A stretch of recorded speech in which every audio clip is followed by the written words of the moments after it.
Les guerres du Congo et les solutions pour la paix durable. Tel sera le thème désormais de quelques émissions que nous allons faire dans le cadre de votre émission L'Héritage, exclusivité des Siloé Télévision. Désormais, suivez-nous tous les samedis à 12h10, les dimanches à 23h. N'oubliez pas d'aller sur nos pages réseaux sociaux, YouTube et consorts, pour voir aussi le reste des détails autour de cette émission. Bonsoir mesdames, messieurs, d'être nombreux. Merci à vous d'avoir choisi l'héritage. J'ai le plaisir encore une fois de vous retrouver, cette fois-ci avec un invité spécial. On va faire comme d'habitude. Nous allons parler un peu d'actualité parce que c'est un nom, un très grand nom.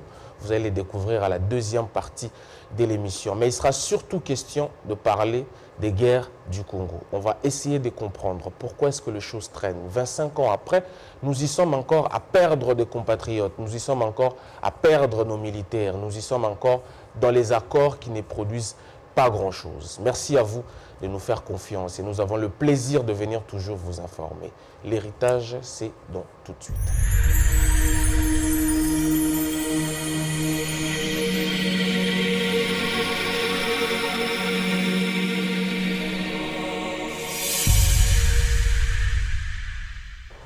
Merci d'être resté pendant ce petit moment, le temps pour moi d'aller chercher mon invité. Vous êtes toujours là parce que vous nous faites confiance. Quel plaisir de savoir qu'on peut compter sur vous, sur votre fidélité.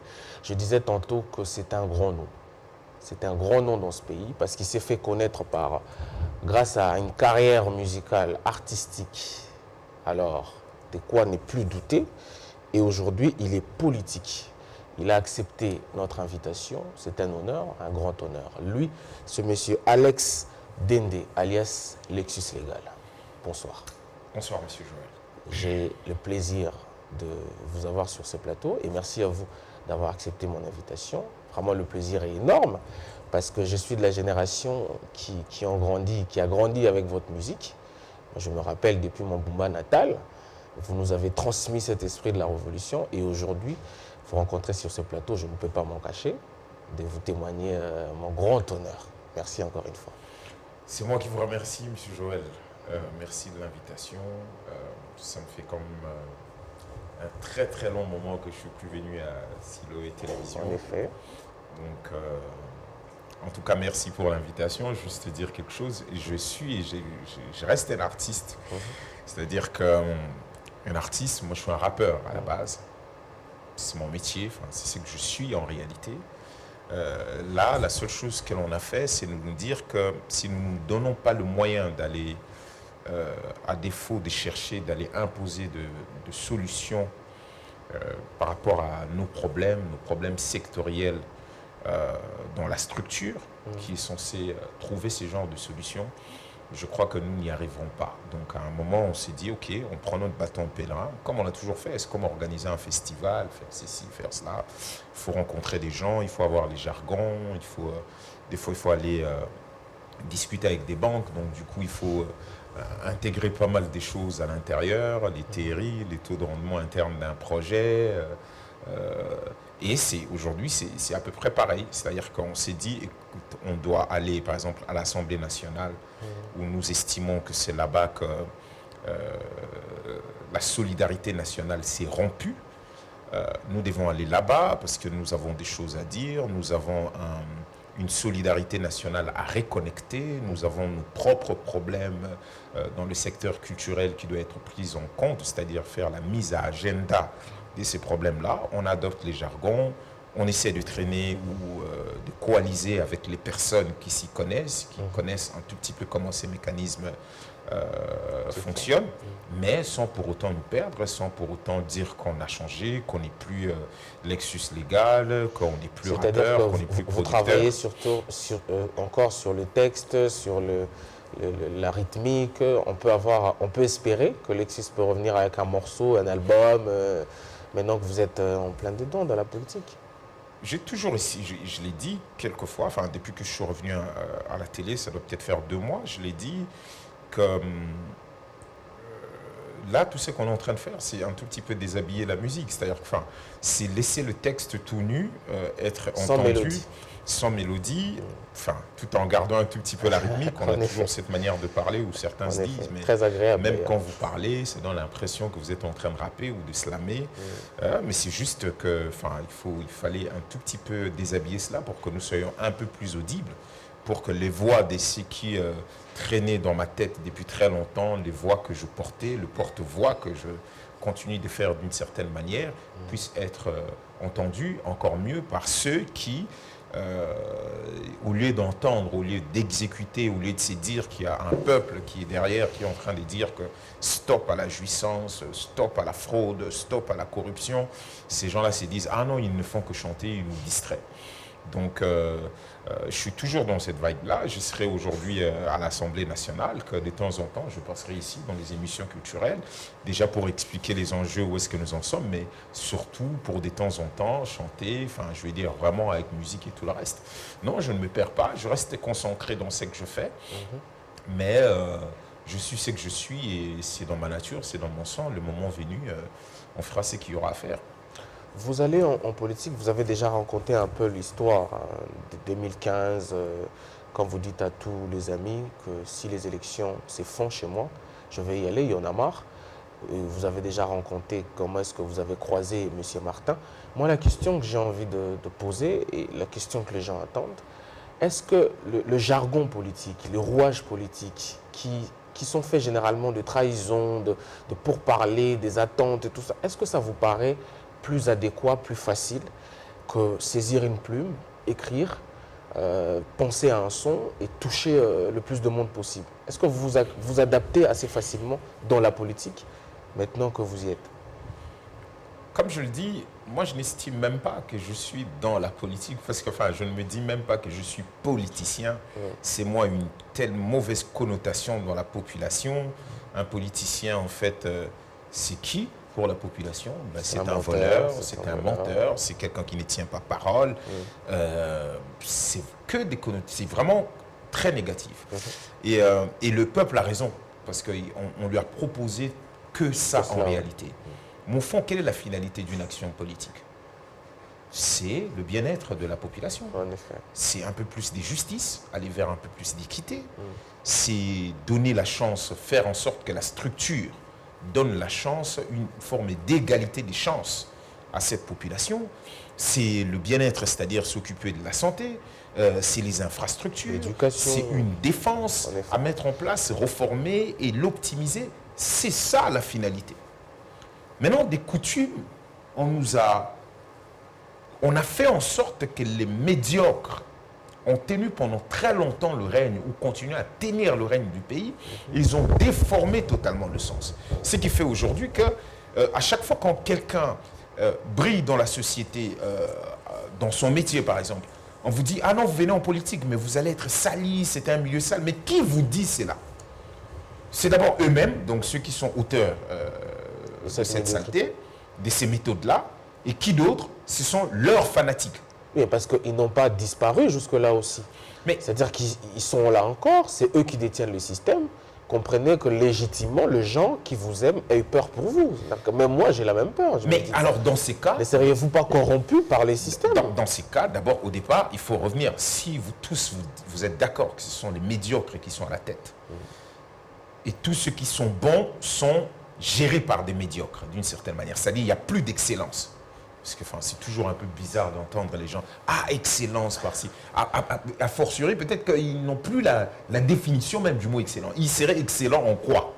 Puisque si nous deux, on n'a toujours pas l'eau, on n'a pas d'électricité, la ville est toujours aussi sale, alors qu'il y a le moyen, il y a des techniques pour pouvoir la ranger. Si la corruption range autant, et que vous dites de quelqu'un excellent, alors que lui, il a géré des choses pendant très longtemps, il y a quelque chose qui ne va pas, même dans la conception même. C'est-à-dire qu'on se met à respecter des médiocres comme si, en réalité, ils avaient quelque chose d'intéressant qu'ils auraient fait dans nos propres vies. Si vous me dites que vous avez peur pour moi, moi je vais vous dire que ma peur pour vous, c'est le courage que vous n'avez pas pour aller secouer les choses. Ma peur pour vous, c'est de dire que vous avez accepté, vous avez abdiqué.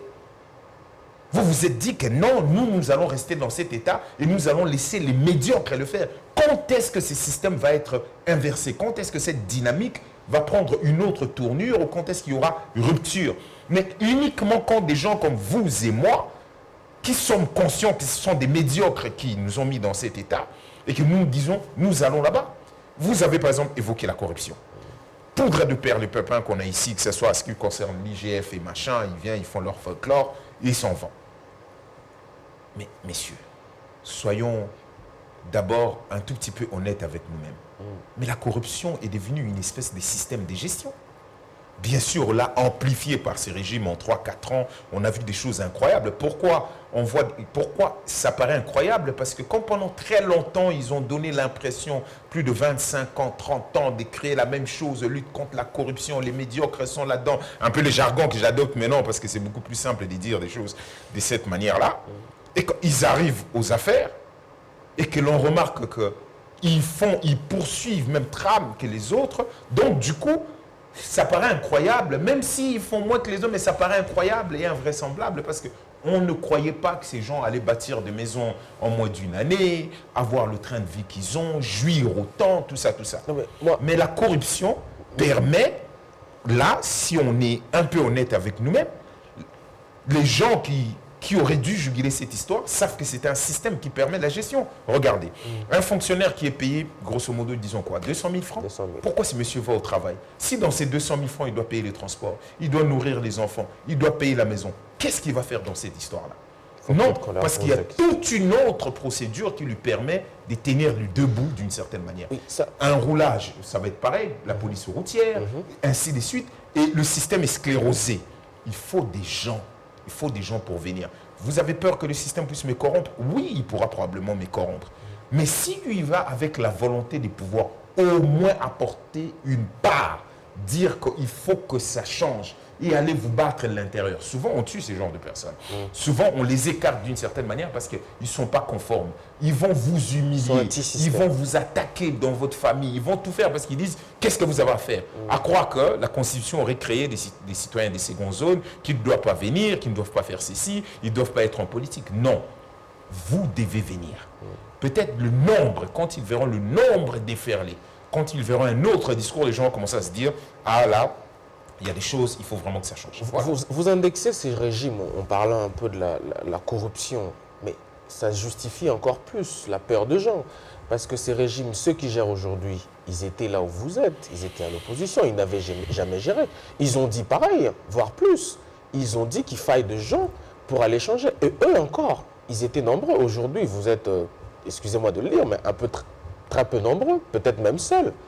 C'est comme ça que les gens ont peur. Si même ceux qui ont fait l'opposition pendant longtemps, ceux qui étaient clean pendant longtemps, une fois dans le système les a corrompus, qu'est-ce qui nous prouve que M. Dende demain, au pouvoir, ne sera pas pareil? Que quelqu'un d'autre de notre génération ne viendra pas sur cette chaise pour dire pareil de vous, comme vous le dites aujourd'hui, de ceux qui nous dirigent? Il y a beaucoup de chances que le système est conçu pour que... Voilà pourquoi même quand vous dites de moi que je suis dans l'opposition, nous on s'est défini depuis le début, enfin depuis 2018, qu'on est un peu plus dans la résistance que dans l'opposition. Vous expliquerez d'ailleurs la différence entre... D'accord, on y reviendra alors dans ces cas précis. Voilà. Oui, il y a beaucoup de chances que quelqu'un vienne dans ce plateau-là, sur cette chaise, et dise « Ah ben tiens, vous voyez les gens comme les Lexus, là, tout ça, c'est des corrompus, ils font ceci, ils font cela, ils font cela. » C'est conçu pour que ce soit comme ça, pour que ceux qui sont aux affaires à ce moment, les autres viennent critiquer, viennent faire ceci et autres. Je suis totalement d'accord avec vous par rapport à cela. Mais je veux vous dire une chose. Quand la légitimité sera au pouvoir, c'est-à-dire les élus du peuple, ceux que le peuple aura choisis seront au pouvoir. Quand la redevabilité sera au rendez-vous. À défaut de dire que tout ça va disparaître, mais vous verrez de vos propres yeux que les choses ont évolué positivement. C'est-à-dire qu'on n'a jamais eu de dirigeants légitimes? Jusque-là, pas. Je crois que depuis Lumumba, ça s'est arrêté à peu près là-bas. les premières années de Mobutu, on sait, il est venu par un coup d'État, ainsi de suite. Et puis, il a organisé des élections que vous connaissez, mais les vraies élections démocratiques, je crois que c'est arrêté. Donc, vous dites que la légitimité doit précéder l'émergence. C'est-à-dire que sans dirigeant légitime, on ne peut jamais espérer en tout cas, le bien-être. C'est l'une des conditions sine qua non. On a vu dans certains pays, pour plusieurs raisons, des dirigeants qui sont venus, par exemple, par un coup d'État, apporter un changement. Qui ont été bons dans le bien-être aussi. Des gens au Burkina Faso, on a eu ces genres de choses. Il y a des gens, Jerry Rawlings, par exemple, paix à son âme, Ghana, on a vu, parce que ça dépendait des hommes, parce que la vision était très claire, parce qu'il y avait des choses à faire. Et la preuve, à chaque fois que ces gens-là partent, en tout cas en ce qui concerne Jerry Rawlings, il laisse un appareil au peuple qui permet à partir de là que la démocratie puisse réellement émerger. Et nous voyons aujourd'hui comment le Ghana, malgré des problèmes, regardez la différence entre le Congo et le Ghana, vous comprendrez directement qu'il y a des choses qui ont été faites de ces côtés-là pour que les choses puissent avancer. Donc, je suis de ceux qui pensent que quand la redevabilité va être, compte tenu de notre système, le seul moyen d'accéder au pouvoir, en tout cas le moyen légal, c'est le moyen légal aujourd'hui, c'est les élections et éventuellement être à la tête du pays par des élections que l'on veut dire, que l'on veut libres, transparentes, pas tout ce qu'on a eu en 2018, c'est ça aussi qui le l'ont problème. été, mais donc on n'a toujours pas confiance aux institutions qui organisent ces élections, ce qui fait qu'on n'a toujours pas confiance aux élections. Quoique ça reste le seul mode que vous validez, mais après, c'est toujours des réclamations, c'est toujours des contestations. On va l'optimiser, on peut peut-être y revenir. Donc, je reviens dans ce que j'étais en train de vous dire tout à l'heure, que cette légitimité, un président, enfin, les élus avec la redevabilité, parce qu'ils savent que les gens, le peuple sera derrière. Voilà, je veux dire, la vérité des urnes a été réellement au rendez-vous et au perchoir. Ce qui va se faire est que même l'accessibilité, c'est-à-dire que vous connaissez où habitent vos députés, vous connaissez où est le président de la République, vous connaissez, bon, quoique les ministres, enfin, c'est pas par élection, mais bon, il y a un gouvernement issu des gens qui ont été réellement, ceux qui sont aux affaires sont réellement ceux qui ont été élus et qui puissent de pouvoir avoir un gouvernement parce qu'ils auraient, dans ces cas, une majorité ou une coalition qui aurait créé une majorité au niveau de l'Assemblée, des alliances qui auraient fait cette majorité, vous verrez des choses changer. Parce que, ils se revenaient avec un programme, ils vont tenter d'appliquer ce programme. Deuxièmement, la justice va être rendue, parce que c'est la colonne vertébrale, en fait. La justice, on a la justice et bien sûr l'armée, mais c'est la justice qui va élever cette nation. C'est la justice qui va faire en sorte que, bon, ok, M. Kabound dit que des millions de dollars sortent par des jets privés pour des paradis fiscaux. Le même jour, on n'a pas besoin, non, l'autorité judiciaire s'est mise en marche. L'IGF s'est mis en marche pour aller corroborer ces informations. C'est l'autorité financière. Vous avez ce genre de choses, vous n'entendez personne, c'est saisir de la question, dire, bon, ok, si cette personnalité qui a vécu avec M. Félix du début, qui a prêté flanc, c'est lui qui nous a dit, ici, la base a dit, allons à Genève, là. Si à cette personne que l'on dit, qui a fait nommer environ 90% des gens autour de M. Félix, dit cela, c'est qu'il a des informations sérieuses à pouvoir donner. C'est que nous devons enquêter pour aller voir. Mais comme tout est noyauté, ça n'avance pas. 100 jours, le programme 100 jours. Certains vont jusqu'à plus de 600 millions de dollars. Nous sommes encore en train de voir ces fameux discours de M. Félix à l'échangeur des Limétés, là. Bla, on va faire ça. Et il y a une somme restituée aussi par la Robanque. Somme restituée où? Par la Robanque. On parle de... Par qui? De quelques quarantaines de millions. Arrêtons. Bref, personne n'est en prison. Je dis bien, personne n'est en prison. Le spectacle qu'on nous a fait ici, comment voulez-vous qu'à partir de là, on vous prenne au sérieux? Comment voulez-vous que le peuple vous prenne au sérieux? On est à la fin d'un mandat. Électricité, zéro. Régie des eaux, enfin, on va dire la distribution de l'eau, l'optimisation, zéro. Les infrastructures, routes, zéro.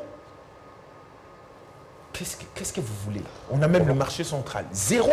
On va passer Qu'est-ce que vous voulez? On va passer à l'actualité de la semaine, mais une dernière question pour un peu clore votre chapitre. Comment vous réagissez face à ceux qui vous disent que vous avez été un rappeur révolutionnaire, toujours dans la dénonciation, aujourd'hui politique, vous êtes encore dans la négociation. N'est-ce pas là une nature de quelqu'un d'aigri? Comment vous réagissez à ça? Beaucoup vous traitent aujourd'hui d'aigri. Vous êtes rallié à Martin Fayulu qu'on traite des radicales. Comment vous réagissez à ces gens qui disent ça? Je terminerai d'abord la précédente question en disant que ceux qui vont venir s'asseoir ici un jour, si on est aux affaires, j'aimerais que vraiment, ça c'est le vœu que je caresse. Ouais, Lexus et les autres sont des corrompus. Automatiquement que la justice se mette en marche et en quête. Vous savez, dans d'autres pays, quand on construit autant de maisons, on peut venir dire « Ah non, j'ai pris un crédit à la banque. » Ok, mais comment vous allez le rembourser, ça? C'est trop d'argent. Il faut nous le dire. Vous voyez des choses aussi simples. Et à ce moment, c'est-à-dire que si je ne dis pas que je suis saint, c'est faux de le dire.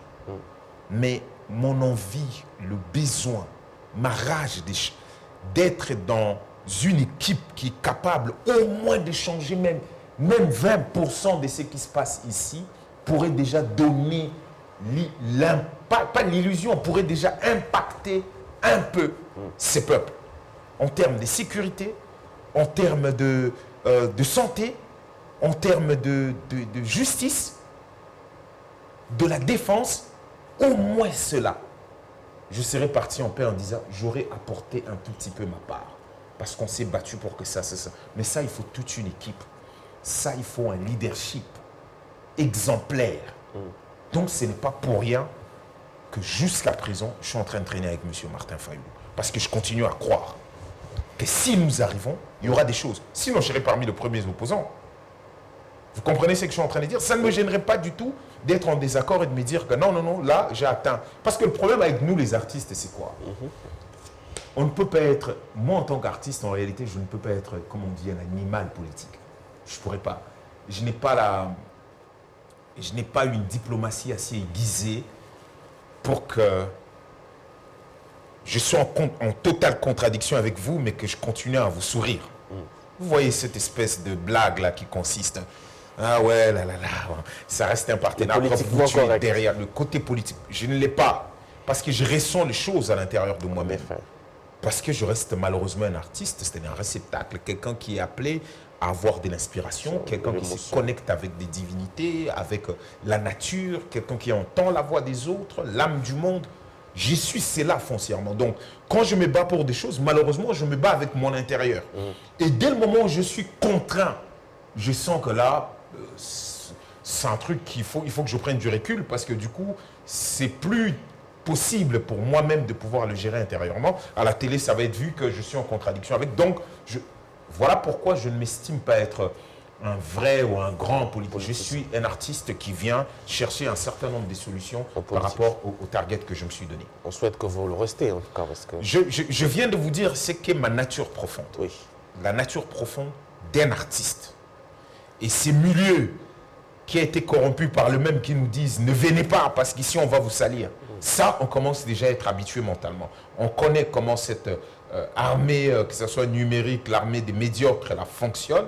Dès le moment où vous ramenez les idées, dès le moment où vous donnez l'impression de ne pas vouloir aller dans la même direction qu'on vous insulte, on vous fait ceci, quand vous changez, on vous applaudit. Cette blague-là, on sait maintenant, on s'en est un tout petit peu accommodé d'une certaine manière. On sait que ce sont des automates qui ne réagissent pas forcément en fonction de ce qu'ils pensent ou de ce qu'ils croient, mais en fonction des directives. Et en plus, c'est des gens qui, à la base, la plupart, ils sont malheureux. Ils pensent que leur vie changera ou des choses changeront d'elles-mêmes, mais malheureusement, ils sont manipulés. Malheureusement, ça va rester comme ça. Mais la grande population est là et on va pouvoir avancer. On va passer à l'actualité. Comment ça va à Lamuka? Lamuka a été quand même au cœur de l'actualité ce week-end. Désolé pour les téléspectateurs par rapport à la précédente question qu'on a passée, mais bon, il était important de revenir sur l'autre. Vous y reprendrez, je vous donnerai le temps à la fin comme ça. Ah ben non, c'est pas grave. Comment va Lamuka? Écoute, Lamuka est là. On a un coordonnateur en exercice qui s'appelle M. Adolphe Mouzito, qui est aux affaires. Enfin, donc, nous avançons. Vous avez suivi comme moi la sortie du coordonnateur actuel de Lamuka. Ça sent très mal. Le coordonnateur dit qu'à Genève, il n'y avait pas de programme commun. Et pendant que vous dites, et tout le monde l'a dit, les changements s'appellent Martin Fayulu. est-ce que le changement, c'était la personne de Martin Fayulu, puisqu'il n'y avait pas de programme commun? Et ça rejoint ma question que je posais tout à l'heure. N'a-t-on pas la légitimité d'avoir peur pour vous, M. Dende? Parce que déjà, quand on n'a pas un programme commun et que le changement doit être la personne, n'est-ce pas là les us et coutumes que nous avons toujours décriés dans les anciens systèmes? Merci beaucoup, mais je suis de ceux qui pensent aussi que je crois que depuis lors, ces propos ont probablement été nuancés. Des mémoires. Le 13 septembre 2018, le candidat décidé à la présidence, à l'élection présidentielle, M. Martin Fayulu, a présenté un programme. Et son programme s'appelle de mémoire « Investir dans les citoyens congolais pour développer la RDC ». Ces programmes étaient chiffrés à quelque chose comme 190 milliards de dollars sur 5 ans. Avec 300 propositions. Voilà. Alors, après Genève, je peux me faire encore une petite historique. Le 29 septembre, nous nous retrouvons ici, à la place Triomphale, là, boulevard Triomphal, où il y a eu meeting de l'opposition, le jour où en réalité la Mouka est née de fait. Parce que c'est la population qui crée la Mouka. C'est la population qui dit Bopé Sabiso candidat commun, beaux à l'ensemble. C'est la population qui crie Beau trahir Bissoté, Bopé Sabiso candidat commun. Le 11 novembre 2018, Genève exécute ce que la population a demandé. Ils se sont mis ensemble et ils ont désigné un candidat commun, M. Martin Fayulu. La Mouka, plateforme électorale, disons, est née et formalisée dans ce cas. D'accord? Parce qu'ils ont exécuté la volonté de son auteur, le peuple. Le 30 novembre 2018, à la salle de la Cinco, centre interdiffuséen là, le président Martin présente le programme harmonisé, je préfère dire ça, de la coalition, la Mouka. Ce programme s'appelle bâtir un Congo, digne et prospère. Je peux trouver le bon mot. Un Congo digne et prospère. Je crois que c'est ça. 126 milliards, qui n'a plus rien à voir avec 190 milliards du départ. 126 milliards avec 5 autres piliers qui n'ont absolument rien à voir avec le 5 piliers qu'il avait présenté lors de son propre programme. Nous sommes d'accord. Sur la table, il y a M. Adolphe, il y a M. Lutundula, il y a Mme Ève, qui sont là. Moi-même, j'ai un tout petit peu orchestré cette présentation parce que ça faisait partie. Mme Ève et M. Lutundula sont dans le gouvernement aujourd'hui. Oui, mais ils sont sur la table. Et M. Adolphe est là. Qu'est-ce qu'on a fait ces jours-là, le 30 novembre? Tous les journaux que vous pouvez lire par rapport à cette date, ils vont vous dire la coalition, la Mouka, a présenté son programme. Bon, maintenant, ce que vous venez de me dire, qu'on a lu un peu hier, que je vous dis, je crois qu'entre-temps, cela a probablement été nuancé, et qu'il est dangereux quand même d'entendre cela de cette manière-là. Mais, moi je fais confiance à M. Adolphe Mouzito, quelqu'un que j'ai l'opportunité, où j'ai eu pendant 3 ans et demi, j'ai côtoyé, on est allé un peu partout, que ce soit en Europe ou à l'intérieur du pays, on a fait un certain nombre de choses, donc c'est quelqu'un dont je connais la cohérence. Je ne remets pas en doute ce qu'il dit, mais ce que je viens de dire, ce ne sont que des faits qui sont vérifiables. D'accord? Donc le problème est ailleurs. Quand j'ai dit, la Mouka a un cadre, s'il y a des problèmes, s'il pourrait y avoir des problèmes au sein de la Mouka a un cadre pour pouvoir parler. Et c'est lui qui est le coordonnateur en exercice. Donc en réalité, moi je peux venir à la télévision ou je peux faire une espèce de tribunes et dire la Mouka là, mais après, on va dire, mais pourquoi vous êtes allé dire ça là-bas? Il faut revenir dans le cadre et pouvoir le dire. Non, mais que ça vienne par exemple du coordonnateur en plus en exercice, paraît un peu, on va dire, un peu surprenant, mais c'est des choses que l'on peut comprendre compte tenu du contexte actuel. Mais sinon, nous, on avance. Si vous lui reconnaissez une telle cohérence, comme vous venez de le dire, et un amour pour la procédure. De vous-même à entendre ces déclarations-là, parce que le peuple quand même qui vous fait confiance, qui vous a fait confiance dans l'historicité que vous venez de déclarer avec brio, ce peuple-là, moi je me mets à sa place, doit être déçu. Déjà que la majorité de ceux qui composaient la Mouka n'y sont plus, il n'est resté plus que M. Adolphe Muzito, qui lui encore va sortir sur la place publique pour dire ça. Qu'est-ce qui se passe à l'interne? Est-ce qu'il n'y a pas de petits soucis qu'il faille communiquer aux gens? Pourquoi il n'est pas allé voir son homologue, M. Martin, pour discuter de ça à l'interne? Est-ce qu'il n'y a plus, vous ne vous attendez plus sur les termes du programme prochain? Est-ce qu'il prétend déjà qu'il va être candidat aux élections présidentielles? Permets-moi d'enchaîner comme ça des questions, mais comprenez que ça vient d'un ressentiment. Il vous reproche le rapprochement avec le FCC dans le bloc patriotique. Qu'est-ce qui se passe en fait? D'abord, merci pour votre question. Il y a plusieurs volets à l'intérieur. La première des choses est que, je l'ai dit tout à l'heure, le 29 septembre 2018, c'est le peuple qui crée la Mouka. Parce qu'à un moment donné, même dans cette interview, il y avait quelque chose qui disait, comme j'ai dit, ils ont nuancé, parce que j'ai vu une nouvelle élan tweeter pour nuancer le propos, comme la Mouka de toutes les façons est appelée à mourir ou disparaître. Enfin, je suis juste en train de paraphraser. Le dernier mot, c'est le peuple qui décide. Nous ne faisons que la volonté du peuple. Même moi, même M. Martin ne peut pas dissoudre la Mouka. Est-ce qu'il est encore avec vous, ce peuple? Écoutez, parce que c'est un peu du jacobinisme de se réclamer non, du côté du peuple. Jusqu'à preuve du contraire. Enfin, on a fait des dizaines de meetings depuis lors. On est allé dans plein d'endroits dans ce pays à l'intérieur, même à l'extérieur. Le peuple est toujours en train de dire la même chose. Tout le monde fait des plans aujourd'hui. Mais ce n'est pas. Mais voilà que chacun. ACP a fait un plein au stade de Martyr. C'est pas grave. C'est pas grave. Finalement, on ne comprend plus. Le peuple est avec nous. C'est pas grave. Enfin, ACP a fait un plein au stade. Enfin, après le lendemain, 500 000 ou je sais pas, 500 000 $ auraient disparu de caisse. Il n'y a pas de lien jusque-là. On va passer sur à la justice. On peut toujours, mais ce n'est pas grave. Je ne rentre pas dans ça. Il a fait son plein. Tant mieux. Juste pour dire que ce n'est pas un indicateur aujourd'hui qu'un leader politique fasse le plein. Mais si ce n'est pas un indicateur, en ce qui me concerne, ça l'est d'une certaine manière, parce que, comme je vous dis, le 29 septembre, non seulement le peuple a dit ce qu'il a dit, mais les gens se sont exécutés. D'accord?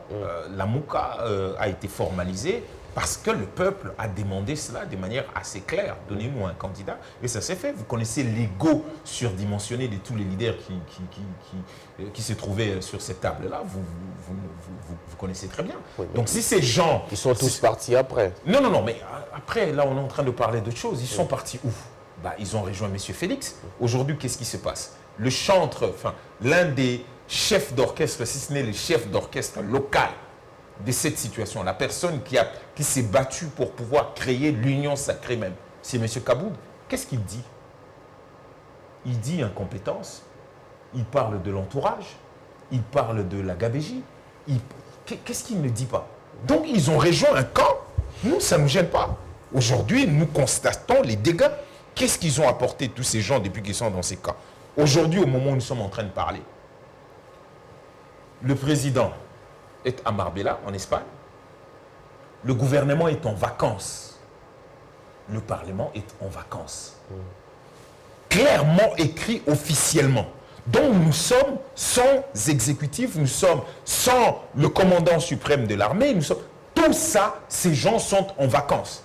Non, mais il y a des bureaux du secrétaire général qui travaillent. Donc en fait, donc très bien, on peut vivre sans ces gens-là. Vous voyez l'inutilité de toute une équipe. Dans un pays qui est agressé, occupé, vous avez tous les gens qui sont en train de jouir aujourd'hui dans des plages, dans des boîtes, dans des ceci. Et le pays continue, ça veut dire qu'ils sont inutiles. Ça veut dire qu'ils ne sont pas là. C'est là où ces leaders-là que vous dites, on rejoint la Mouka. Donc, on revient. C'est-à-dire que ces leaders-là n'étaient pas vrais avec la population. Non. C'est-à-dire ils ont rejoint le camp du mal. La population disait. Oui. La population disait nous trahir, bisauter. Ouais. En fait, en réalité, ils ont trahi la population. Et depuis lors, je dis bien, depuis lors, Là où ils sont partis pour pouvoir travailler pour cette population, où sont les résultats? Allons juste dans les éléments qui sont objectivement vérifiables. Allons-y. C'est ce que je dis, c'est-à-dire que le vrai ne reste que vous, la mouka de, je vais le dire comme ça, de M. Martin Fayoulou. Non, il ne reste que vous qui ne trahissez pas le peuple. Non. Pour l'instant, la mouka, dans son essence, ceux qui sont là ne se réclament plus de la mouka. La blague qui a consisté à dire pendant un moment, ah non, c'est mon tour, ça passe automatiquement. Est-ce qu'ils parlent encore la mouka? Tous ceux qui leur posent la question, c'est comme, ah non, c'est plus notre affaire. Ils sont partis. Mais avant de partir, ils ont bougé la structure. C'est peut-être ça que vous exprimiez tout à l'heure, l'inquiétude de la population de dire peut-être quelque chose, parce que la population est beaucoup plus intelligente et toujours un peu plus en avance. Il dit, oh, telle personne, quand ça commence à parler comme ça, c'est que cette personne veut traverser. OK? Alors que tous ceux qui ont traversé ne nous ont pas donné les résultats escomptés. Qu'est-ce qui se passe? Ça, vous avez raison de pouvoir poser. Mais comme je suis en train de le dire, c'est notre coordonnateur, nous lui devons ce respect. Il y a un cadre pour pouvoir parler quand il y a des problèmes. Il peut y avoir des problèmes partout, même dans la population, même il y a beaucoup de problèmes aussi. Ça peut y être. Mais ce qui est bien pour nous, c'est qu'on a un cadre. Nous deux, c'est que moi, je peux vous dire ou dire aux téléspectateurs, et que la mouka doit impérativement s'ouvrir à d'autres leaders. Ça ne doit pas rester... D'où le bloc patriotique. Il faut aujourd'hui intégrer Chadari, il faut intégrer Matata, il faut intégrer tous ces gens-là pour qui vous n'avez pas eu un verbe tendre dans le passé. Le verbe reste toujours le même. Le bloc patriotique, c'est autre chose. Parce que là, on est passé de la mouka bloc patriotique. Peut-être que vous voulez exprimer ce que les gens ont lu aussi de ce que M. Mouzito a dit plutôt sur le bloc patriotique qui aurait été conçu à son insu. Le bloc patriotique, l'appel solennel fait par le président était le 19 octobre 2021. Le bloc patriotique est créé, enfin pas créé, cet appel solennel a été lancé un peu dans le sens de l'article 64 qui parle de tout Congolais, qui estimerait, vous connaissez cet article-là, et donc on s'est ouvert à tout le monde avec pour mission principale de pouvoir combattre cette fraude électorale qui se mettait en place. Écoutez-moi. Non, permettez-moi, on va s'arrêter une seconde. C'est-à-dire que l'article 64, tout le peuple congolais, y compris ceux contre qui vous avez activé cet article-là avant 2018. C'est-à-dire qu'aujourd'hui, moi, je dois voir M. Martin Fayoulou côte à côte avec M. Chadari dans les rues pour activer l'article 64. Permettez-moi de le lire, c'est quand même extraordinaire. Merci de le dire. Oui. Cela veut dire que si M. Chadari répond à cet appel, cela veut dire qu'il est déçu de leur propre création. On doit oublier le passé, donc. Non, je ne parle même pas d'oublier le passé. Si on estime que c'est le deal qui a permis à ce que le régime en place soit là où il est, et le deal a été activé, on le dit, ce n'est pas que nous, le monde entier dit, il y a des rapports, il y a des gens, le monde le dit. Si on estime que c'est eux qui ont été à la base de cette deal, et qu'aujourd'hui, ils sont prêts à répondre à un appel lancé par le président... Ils ne sont plus coupables. Non, écoute-moi. Oui. Lancé par le président, cela veut dire qu'ils se sont mordus le doigt dans ce qu'ils étaient en train de faire. Cela veut dire que le plan qu'ils ont concocté, il y a quelque chose qui leur a échappé légèrement. Mais qui trahira. Mais écoutez, ça reste... ce n'est pas... Écoute, le bloc... Dans cette hypothèse-là, il reste le coupable. Excuse-moi. Le bloc patriotique n'est pas un partenariat avec un accord scellé. Ce n'est pas un projet politique. Ce n'est pas un accord politique. Tout est communication. Non, mais voilà pourquoi je suis en train de vous communiquer, de vous dire. Allez-y. Et je peux même lire, je peux trouver le document et vous le lire. Qu'est-ce qui est dit exactement? Ce n'est pas nous qui avons instauré l'article 64. Nous en évoquons. Et ceux qui pensent que la fraude qui est en train de se mettre en place, ou qui s'est mis en place, là, tel qu'on a vu, son propre, il a le CENI, il a... Comment ça s'appelle? Il a la Cour constitutionnelle, il a fait sa loi. Si les gens estiment qu'en ces moments-là, le pays est en danger parce que les 5 ans déjà qu'ils sont en train de passer était un vide incroyable. Et si on laisse encore perdurer, c'est qu'on va perdre le pays qui est occupé, oui, ça coquine avec les occupants et tout le reste. Si vous estimez, ben vous allez venir. Ça ne fait pas de vous quelqu'un d'innocent, ça ne vous blanchit pas. Ça veut dire qu'on fait le manifestation parce que ce que vous avez fait dans le temps vous rattrape aujourd'hui. Parce que quand vous le faites, regardez, quand vous mettez un plan, c'est comme quand vous déclenchez une guerre.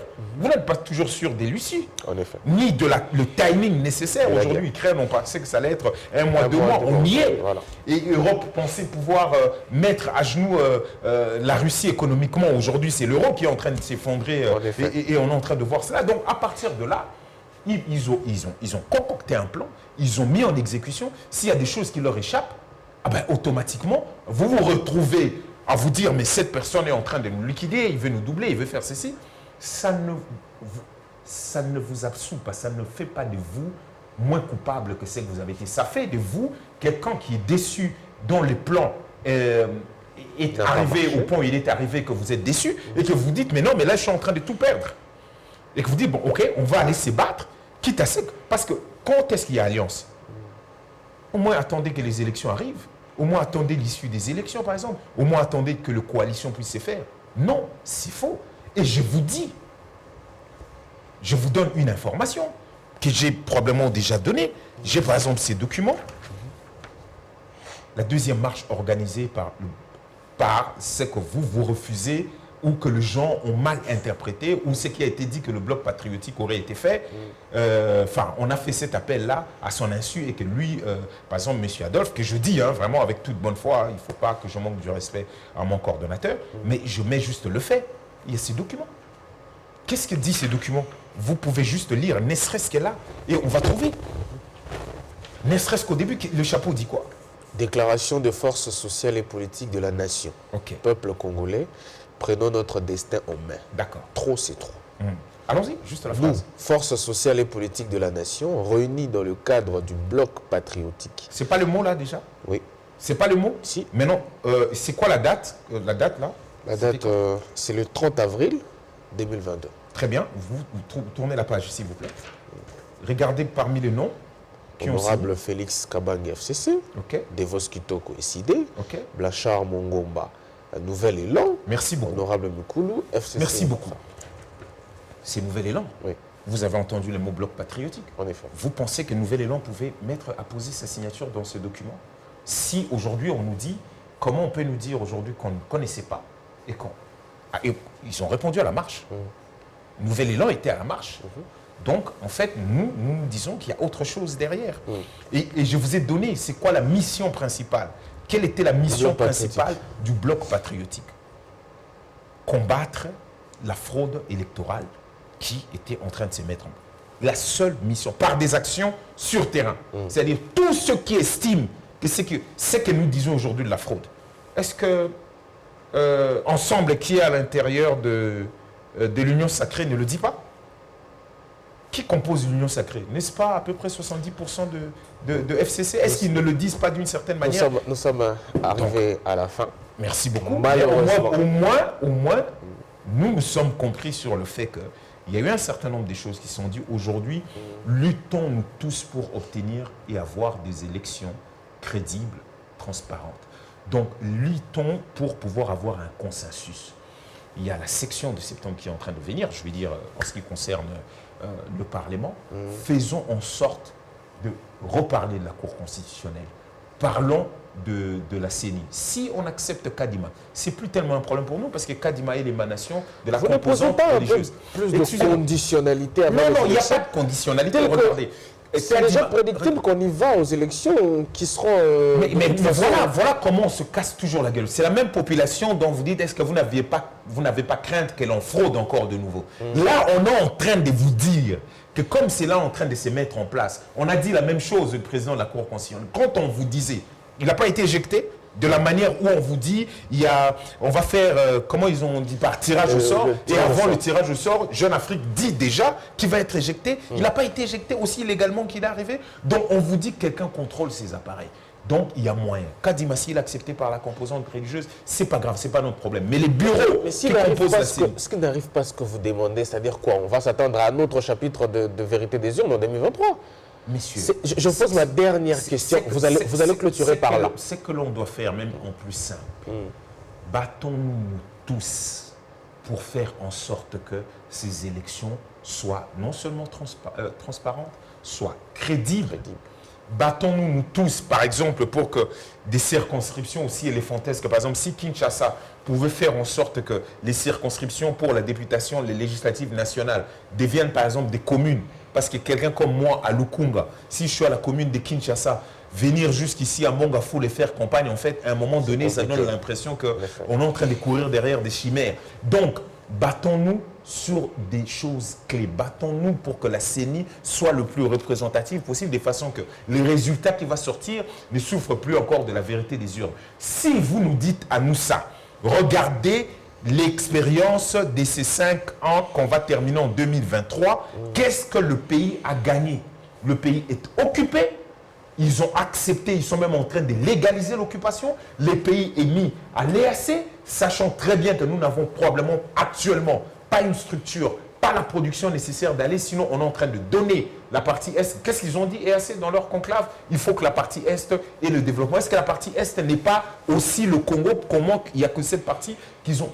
Tout ça là, Je suis obligé de vous... faisons attention, battons-nous maintenant. Je suis obligé de vous arrêter. Non, je suis d'accord. Malheureusement, merci beaucoup. La télévision, c'est le temps. On a écoulé nos 40 minutes. Il m'est quand même resté une question dans la tête. Si vous me promettez de prendre une minute pas plus pour Moi, je peux répondre. vous dire que si c'est 40 minutes, pour moi, c'est déjà bon. Non, je voudrais que vous répondiez à cette question parce que les gens m'en voudraient si je ne la pose pas. Tout le monde quitte le bateau Lamuka. Je reviens à ma question à laquelle vous n'avez pas répondu. Vous ne trouvez pas que vous devenez aigri? Que peut-être que la vérité est ailleurs. Aigri par rapport à quoi? Par rapport au fait que vous êtes toujours dans la revendication, vous êtes toujours dans la dénonciation de tout et de rien. Mais à un moment donné, vous n'êtes pas le blocage de vos propres ambitions. Tout le En monde, une minute et on tout clôture le par là. monde quitte la Mouka. On vous dit la Mouka, c'est le peuple qui l'a créé. Que le peuple quitte et la Mouka va se dissoudre. Peut-être que le peuple a quitté aussi. Mais Parce que ces leaders sont représentatifs tout autant. c'est très simple. C'est très simple. On organisera encore de manifestations à la Mouka et vous verrez à ce moment-là. Pas de problème. Deuxième chose, on serait aigri par rapport aux revendications. C'est ce que vous dites. C'est le jargon qu'on disait, aîné, tribaliste, aigri, jaloux, tout ce que vous voulez.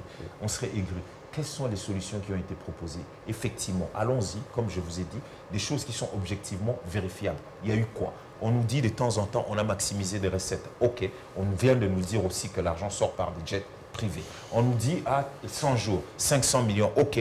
Tous ceux qui ont été dans ces dossiers sont sortis. L'argent, on ne voit pas. Vous avez quoi? Des routes? Vous avez quoi?